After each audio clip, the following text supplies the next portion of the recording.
Deputy U.S. Marshal Boyd Givens, Raylan. The infamous Boyd Crowder. Either you let me go, or I'm gonna have to give you the slip.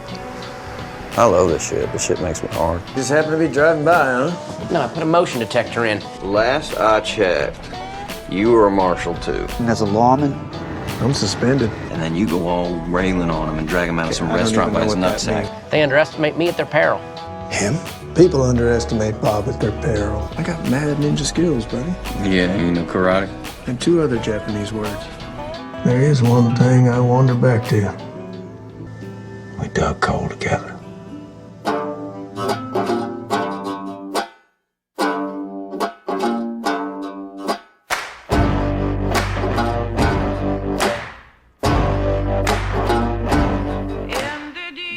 See that there is a conceptual difference that they do not vibe with, which goes all the way back to the original Justified, where every single time Raylan is introduced to someone within any sort of like crime syndicate situation, i.e. Boyd and his people, or Sammy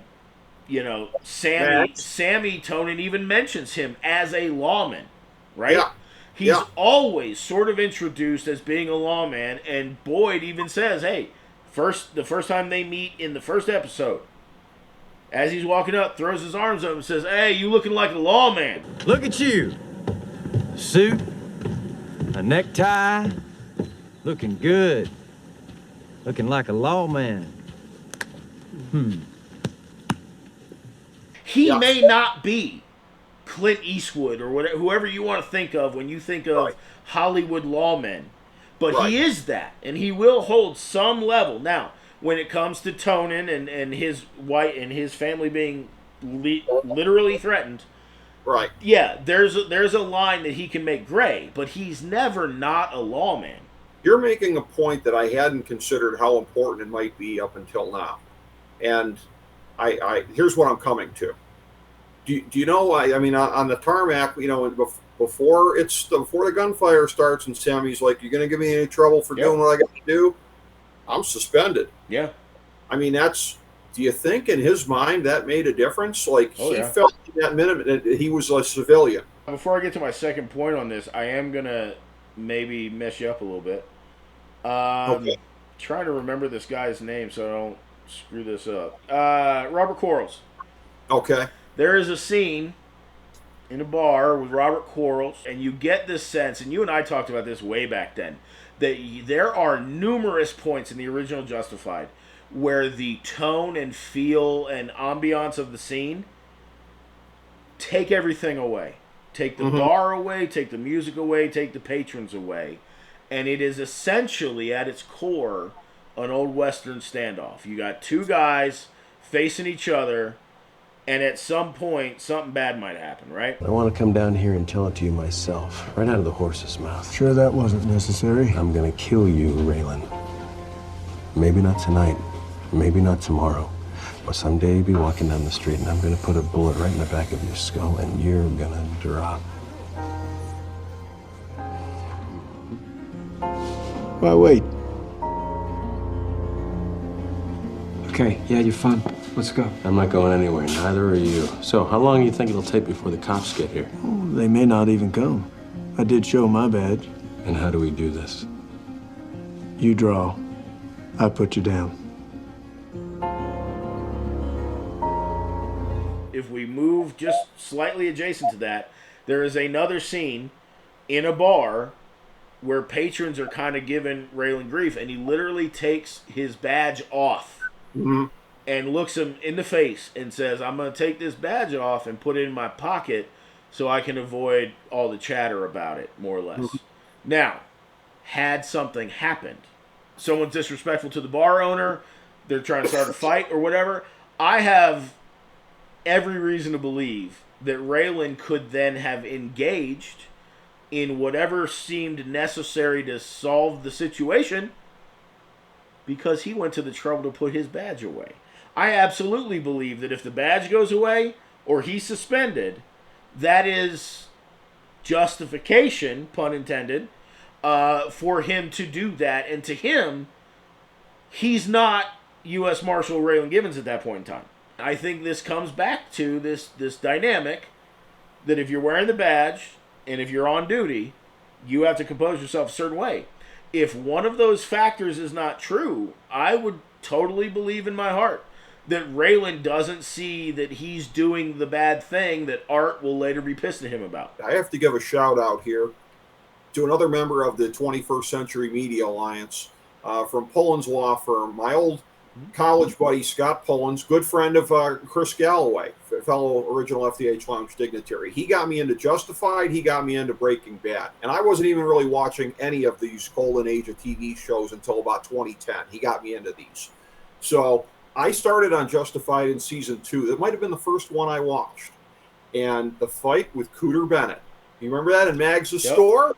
Mm-hmm. Takes it off, puts it down. Yep. Didn't go so well. Coover, be careful now. You go beating on a federal, it can take years from you.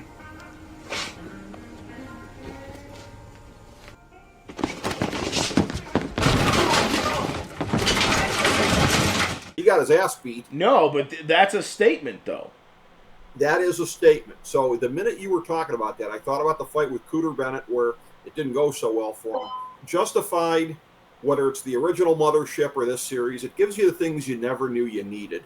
I never knew that I needed a scene where Raylan is in there and trying to talk with and trying to negotiate with this Albanian, uncle figure played by Terry Kinney.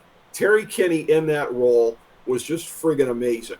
So you got this Albanian guy who's dealing with him there, and they're going back and forth. He always knew how to talk to Mags, for lack of a better way of putting it. But also Sammy Tonin.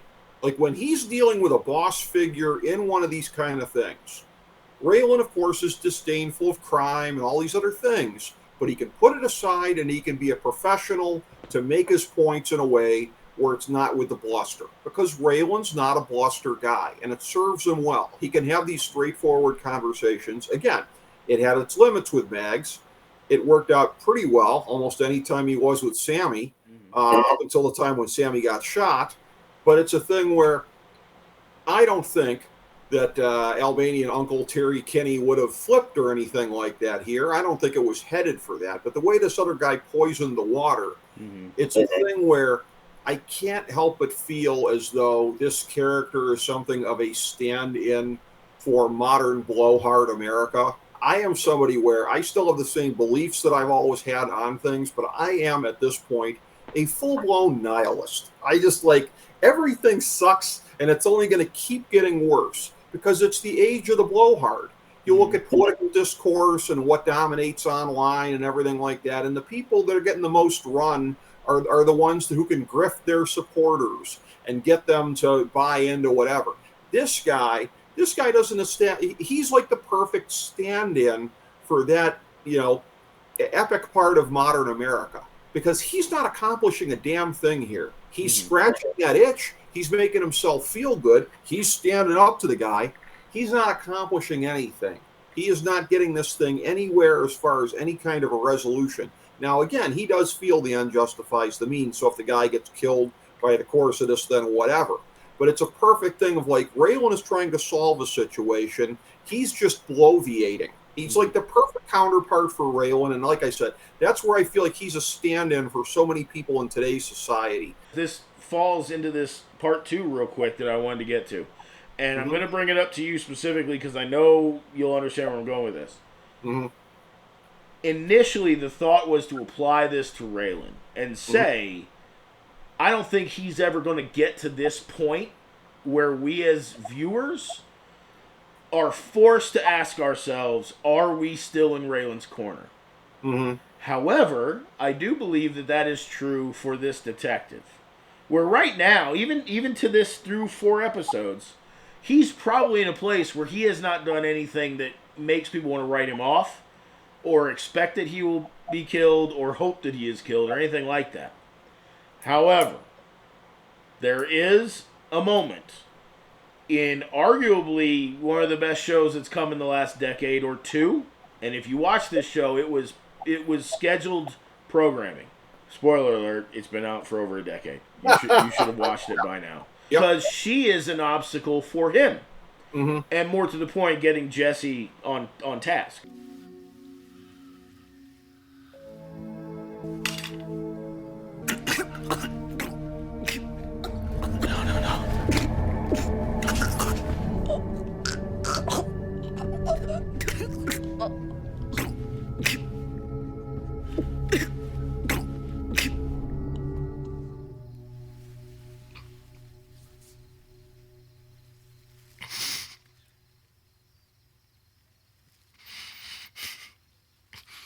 That was a moment where the vast majority of viewers of Breaking Bad had to look at that and go, how do I feel about Walter now?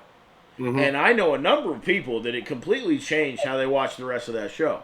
I don't think Raylan has that, because I don't think there's a line like that he would ever cross. Right. Going back to the whole, if he's going to be just Citizen Raylan, there are circumstances that absolve him of any bad feelings about that by putting away the badge, being suspended, saying, not my responsibility. All that stuff's true. However, at some point, if, let's say, Clement Manzel no longer becomes the big bad of the show, and this guy crosses a line and does something that may or may not result in him getting got, so to speak, I still think that there might be a situation where people will sour on him. Not that he's a main character or anything, but they'll sour on him to the point where they'll go, if the Armenians get him, I'm not going to be terribly upset about it. By the way, we've gone back and forth here tonight a little bit. This is the perils of recording right after a show here. Right. We've used interchangeably Armenian, Albanian.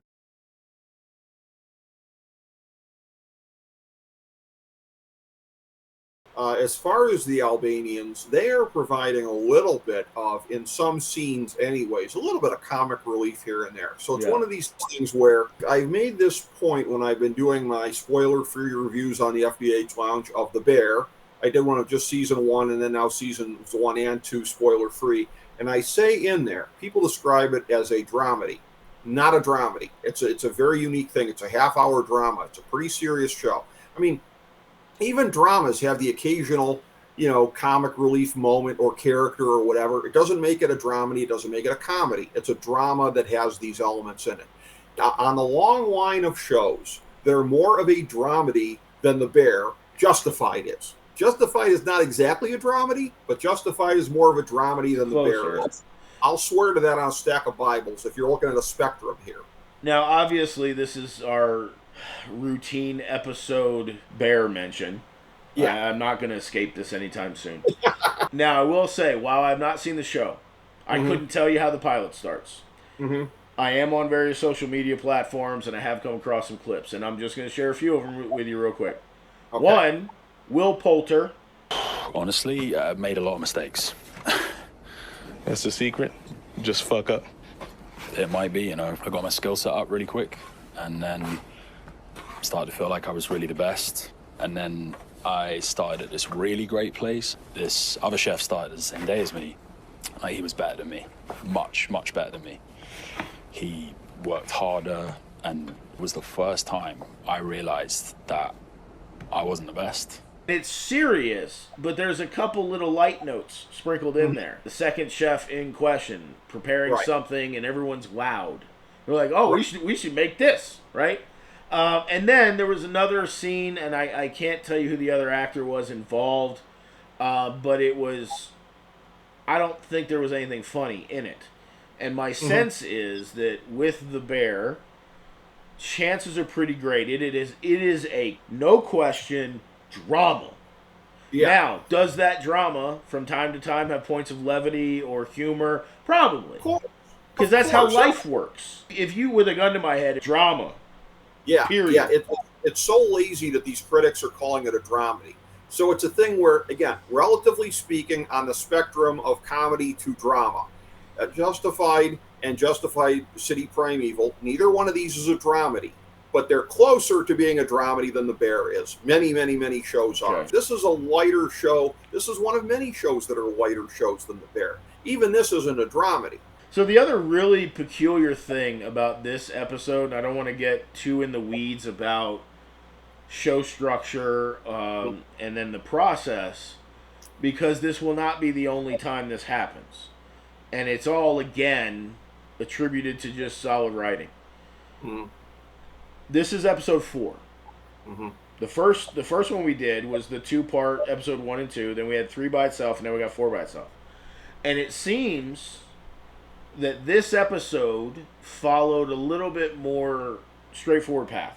Mm-hmm. A little less meandering around. Not to use your words exactly, but a definitive point A to point B type of journey for this episode. It's the natural course of events of where it gets to be a little bit more linear, because even last week there was sort of a waning need for world building. Essentially, the first 2 episodes, they did a lot of world building at that point in time. By episode 3, the need was diminishing a tremendous amount. By episode 4, you don't have to do any more world building. We're here. We've seen it. Raylan's daughter's already off the canvas. As we said last week, we hope and pray not for the entire season. We'd like to get a little closure there, but we were talking about this last week, and that was what we sort of brought it around to in the end, I believe, is that we were coming past the end of the first act of the season, going into the second act. Undisputably, we are there at this point, because this whole thing now, the Albanian mob being in the war with Clement, which, again, very unbalanced, uneven war on paper for as many soldiers as they got, but you got guys getting picked off here and there at various points, and getting dragged in by law enforcement, and and again, Mansell with just his ability to kind of evade everything here, but the messiness of Clement versus the mob, with law enforcement looking to get Clement, but guess what? They're going to be looking to get the mob more and more as they're committing these illegalities to try and get at him and those who are around him. So we're in the second act of the season, but it's moving into a more linear kind of a thing. It's weird. This almost feels like a microcosm of the Justified series, because remember, we've talked about this before. Season 1, you had particularly the first maybe 2/3 of the season, that you would have more episodic type, or more standalone episodes, I should say, as opposed to episodic and serialized. You didn't have that quite as much. And then the subsequent seasons, they were all very much episodic, very much serialized. It feels like we're kind of getting that here, because like early on, it's not that these were standalone episodes, far from it, but the amount of time that they had to spend on world building. It's almost like the way that a season 1 is for a series, of where you're having to establish it, you're laying all the markers down. But by the end of episode 2, or certainly by episode 3, we were past the need for that. From here on in, it's definable chunk to definable chunk, I believe, the rest of the way in these ones. We're actually 1/2 of the way through this season of this limited series. This is the 3rd of our reviews that we've done, because of course the first one was a double header, so we got 4 more to go, 4 more episodes to go, but we're halfway home. And it's weird, because a lot of times it feels like, well, I don't know how they're going to get from here to there the rest of the way, but I have this weird feeling, we haven't talked about this off air, do you have the weird feeling that, like, yeah, I could see it being halfway through? The fact that we know that we are solidly in the second act, I think, gives us a reassurance of that. Yes. Now, because we know Justified, prior to City Primeval, there's something that tells me that there may be a new player. The whole city is in this book. That gets introduced. Something might change, where a sense of that sort of world building comes back into play a little bit. But I think you're right. We're far gone from the sort of exposition or world building episodes. It's a big commonality in a lot of the MCU television shows, where you know it's 8 episodes, 8 to 10 episodes or something like that, and you're sitting there at like episode 6 and go, I have no earthly idea how they can possibly tie all this up in 2 episodes. And so much so to the point that the most recent series, which was Secret Invasion, I'm not going to dump on you, but this is something that from a comic lore, a lot of us were really excited about, because this is a deep run. It's no 8 episodes. Like, comic book wise, it goes for a while. And there was a moment towards, I think, the end of episode 7, where I'm sitting there going, is this 10 episodes? Please tell me it's 10 episodes, because I have no idea how this is going to go. But I do not for a second have that feeling with anything that's related to a Leonard Elmore story. Right, yeah. Yeah. Because we've got 6 seasons and now 4 episodes of this. There's a track record here that says they're going to tie this up just fine. So I'm not so worried about that because of, again, the source material. And I love that we can make that connection. Because one thing that the MCU is it's comic book adaptation, essentially.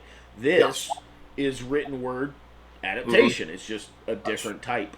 All right, ladies and gentlemen, that'll bring episode 4 to a close. I hope you'll join us next week as we jump into episode 5. As always, like, share, subscribe. I will hope to see you next time. For Rick Morris, I'm Jones. Wishing you a wonderful day, and thanks for watching.